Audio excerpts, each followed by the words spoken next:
بسم اللہ الرحمن الرحیم نحمدہ ونصلی علی رسولہ الکریم اما بعد۔ محترم ناظرین حضرات، پروگرام اللہ کو اپنا بنا لو میں آپ تمام حضرات کا خیر مقدم کرتی ہوں۔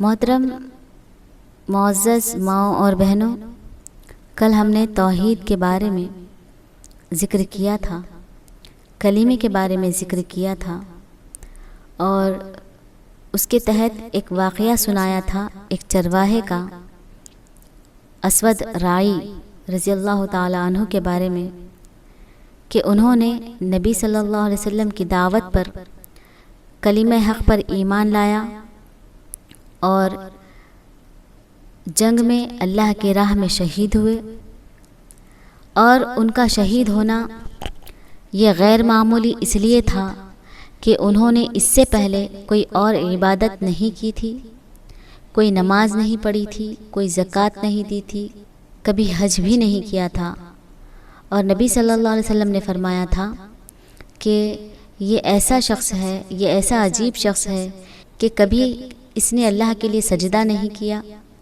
اور کبھی اللہ تعالیٰ کی کوئی عبادت بجا نہیں لائی، لیکن پھر بھی یہ جنت الفردوس میں پہنچ گیا ہے۔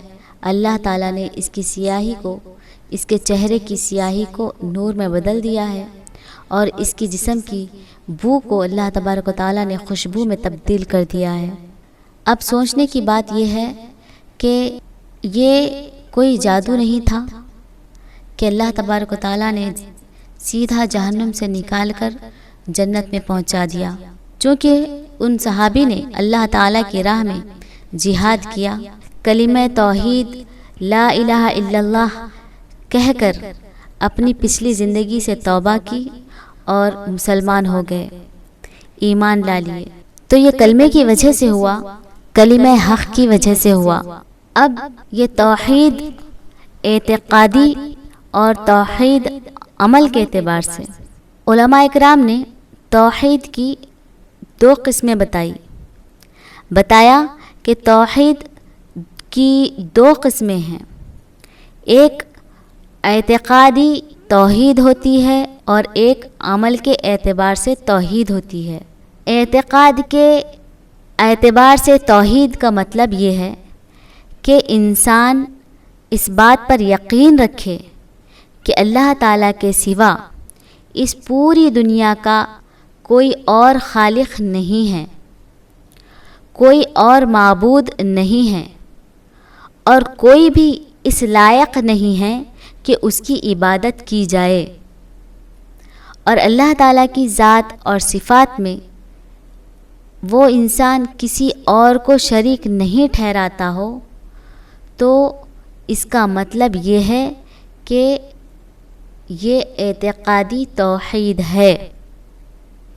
اللہ تعالیٰ کی ذات میں کسی کو شریک نہ ٹھہرانے کا مطلب یہ ہے کہ اللہ کے سوا کسی کو معبود قرار نہ دے، کسی اور کو معبود نہ مانے۔ اور عزیز ناظرین حضرات، صفات میں شریک نہ ٹھہرانے کا مطلب یہ ہے کہ اللہ تعالیٰ کی جتنی صفات ہیں، جتنی صفات اللہ کے ساتھ مخصوص ہیں، اس میں بھی کسی اور کو شریک نہ بنایا جائے۔ مثال کے طور پر اللہ تبارک و تعالیٰ خالق ہیں، اللہ تعالیٰ پیدا کرنے والے ہیں۔ اب ہم کسی اور کو بھی خالق نہ جانیں۔ اللہ تعالیٰ رزق دیتے ہیں، اللہ تعالیٰ رزاق ہیں، اور یہ رزق دینے کی صفت میں کسی اور کو شامل نہ کریں۔ تمام چیزیں اللہ تعالیٰ کی قدرت میں ہیں، چاہے انسان کے لیے عزت کی بات ہو یا ذلت۔ انسان کو عزت دینے والے اللہ تعالیٰ ہیں اور ذلت دینے والے بھی اللہ تعالیٰ ہیں۔ انسان کو نفع دینے والے اللہ تعالیٰ ہیں، نقصان دینے والے اللہ تعالیٰ ہیں۔ بہت زیادہ رزق دینے والے بھی اللہ تعالیٰ ہیں، رزق میں تنگی دینے والے بھی اللہ تعالیٰ ہیں۔ وہ اللہ تعالیٰ ہی ہیں جو ہمیں بیمار کرتے ہیں، جو ہمیں بیماری دیتے ہیں، اور اللہ تعالیٰ ہی ہمیں بیماری سے شفا بھی دیتے ہیں، اور شفا دینے والا بھی اللہ تعالیٰ ہی ہے۔ تو یہ صفات میں بھی ہم کسی کو شریک نہ ٹھہرائیں۔ اب ہم یہ بات کیوں بتا رہے ہیں؟ اللہ تعالیٰ کی ذات میں شریک ٹھہرانے کا تعلق اور اللہ تعالیٰ کی صفات میں شریک ٹھہرانے کا تعلق، دونوں کا حکم ایک ہی ہے۔ سمجھ رہے ہیں؟ اللہ کے رسول صلی اللہ علیہ وسلم نے ہمیں جو دعوت دی توحید کی، وہ دونوں چیزوں پر مشتمل ہے کہ اللہ تعالیٰ کے سوا کوئی معبود نہیں، ہم یہ بھی بات مانیں، اور اللہ تعالیٰ کے سوا کوئی اور شریک نہیں، ہم یہ بھی بات کو مانیں۔ اب اگر کوئی انسان کسی اور کو پوجتا ہے، کسی دیوی دیوتا کو پوجتا ہے، تو وہ اللہ تعالیٰ کی ذات میں شرک کر رہا ہے، اللہ تعالیٰ کی ذات میں شریک کر رہا ہے۔ اسی طرح صفات باری تعالیٰ کے اندر کسی دوسرے کو شریک ٹھہرانا بھی اتنا ہی بڑا جرم ہے جتنا کہ اللہ تعالیٰ کی ذات میں شریک ٹھہرانا۔ یہ زمین، یہ آسمان، یہ درخت، یہ پھول، یہ پھل، یہ سبزیاں، یہ اناج، سب کچھ، یہ پوری دنیا اور یہ پوری کائنات اللہ تعالیٰ نے پیدا کی۔ انسانوں کو، جنات کو، جانوروں کو، فرشتوں کو، تمام کو اللہ تعالیٰ نے پیدا کیا۔ ٹھیک ہے؟ یہ ساری چیزوں کا خالق اللہ تعالیٰ ہے۔ سمندروں کو اللہ نے پیدا کیا، پہاڑوں کو اللہ تعالیٰ نے پیدا کیا، زمین اور آسمان کو بھی اللہ تعالیٰ نے ہی پیدا کیا، اور اللہ تعالیٰ ہی نقصان دیتے ہیں، اللہ تعالیٰ ہی نفع دیتے ہیں، اللہ تعالیٰ ہی زندگی دیتے ہیں، اللہ تعالیٰ ہی موت دیتے ہیں، اللہ تعالیٰ ہی ہمیں ذلت اور عزت دیتے ہیں، اللہ تعالیٰ ہی ہمیں رزق عطا کرتے ہیں، اللہ تعالیٰ ہی ہم پر بھوک کو مسلط کرتے ہیں۔ اور وہ نعمتیں چاہے دنیا کی ہو اور چاہے خود اپنے ذات، اپنے وجود کی، کہ ہماری 2 آنکھیں ہیں، 2 ہاتھ ہیں، پیر ہیں، دل ہیں، ہمارا ایک پورا وجود ہے، یہ سب کچھ اللہ تعالیٰ نے ہمیں عطا کیا۔ اب ہم اپنی زندگی کے ہر شعبے میں، ہر مرحلے میں، ہر موقع پر اللہ تعالیٰ کے احکامات کو، اللہ تعالیٰ کی رضا کو ہم پیش نظر رکھیں۔ ہم سب سے پہلے اللہ کی رضا کو دیکھیں، اللہ کے رسول کی رضا کو دیکھیں۔ ہم یہ دیکھیں کہ میرا یہ قدم جو میں اٹھا رہا ہوں یا اٹھا رہی ہوں، اللہ کی رضا میں ہے یا اللہ کی ناراضی میں ہے۔ یہ جو عمل ہم کر رہے ہیں وہ اللہ تعالیٰ کو راضی کرے گا یا اللہ تعالیٰ کو ناراض کرے گا۔ ہم یہ سوچیں کہ کہیں میرا یہ عمل اللہ تعالیٰ کی نافرمانی تو نہیں، کہیں میرا یہ عمل اللہ تعالیٰ کو غضب تو نہیں دلائے گا۔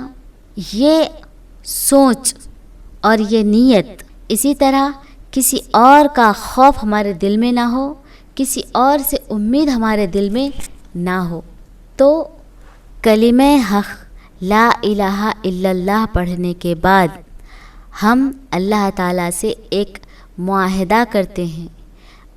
اللہ اور اس کے بندے کے درمیان ایک اقرار اور معاہدہ ہوتا ہے، جس کا تقاضا یہ ہوتا ہے کہ ہم زندگی کے کسی بھی قدم پر اللہ تعالیٰ کے حکم کے خلاف کام نہیں کریں گے۔ اور جب یہ مقام انسان کو حاصل ہو جاتا ہے تو وہ سچا اور پکا مسلمان بنتا ہے۔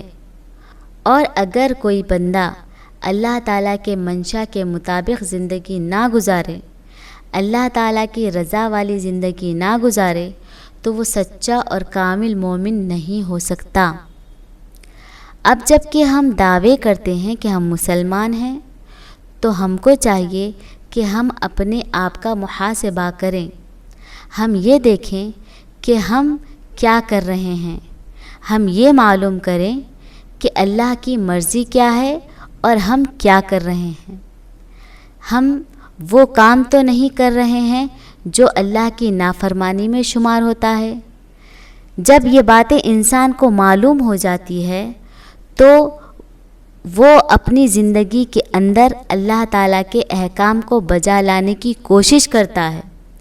جب انسان کو، بندے کو یہ احساس ہوتا ہے کہ اس کی زندگی کی گاڑی جو ہے وہ صحیح راستے پر نہیں چل رہی، اور اس کو اللہ تعالیٰ سے محبت اور اللہ تعالیٰ کی عظمت اور اللہ تعالیٰ کا خوف اگر اس کے دل میں ہوتا ہے تو وہ کلمے کے تقاضے کو پورا کرتا ہے۔